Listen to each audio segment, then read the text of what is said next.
Жакшы окуяларга аябай бай жыл болду мен үчүн. Анткени бир эле эмес, 2 рет Дүйнө чемпиону болдум. Ошол нерселер менен анан жакшы эсимде калды. Тарыхый окуя да менин жашоомдо. Тарыхта өзүмдүн атымды калтырып кетүү спорт тарыхында. Анын ичинде балким кикбоксингде ошо өзүмдүн атымды калтырып кетүү. Спорт үчүн колум сынган, ачка жүргөм, топ болгом, ыйлагам, ар кандай травмаларды алганбыз. Жумуш кылбай дагы спорт, окуумду дагы жумушту калтырып коюп, спорт менен машыгып жүргөн күндөр болгон, ушул сыяктуу.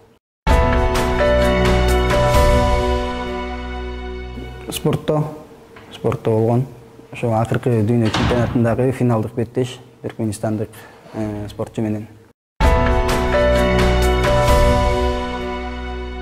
Сөгүнбөгөнгө аракет кылам, бирок эмоциялар болгон учурда чыгып кетет.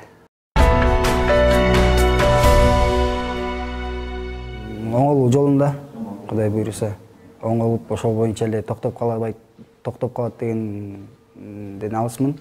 Оңолуу берет, мындан ары дагы азыр эми аз тездикте болбосо да, жайыраак болсо да өнүгүп келе жатат деген ишендим.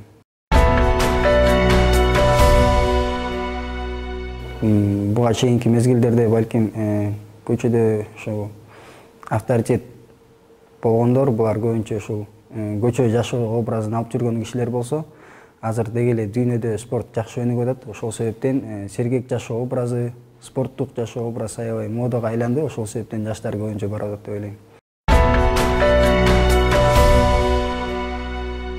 Анекдот билбейм. Бактылуумун, Кудайга шүгүр. Абир. Underground. Хабиб. Ким кандай?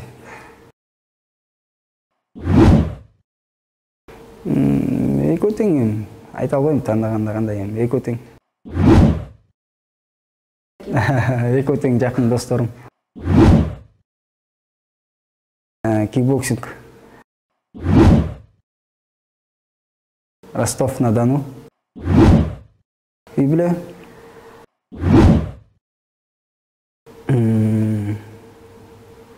Машыктыруучулук. Каныбек Осмоналиев.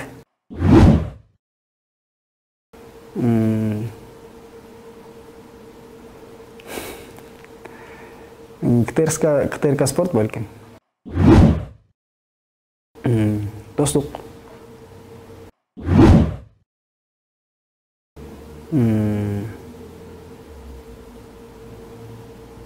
Атак-даңк.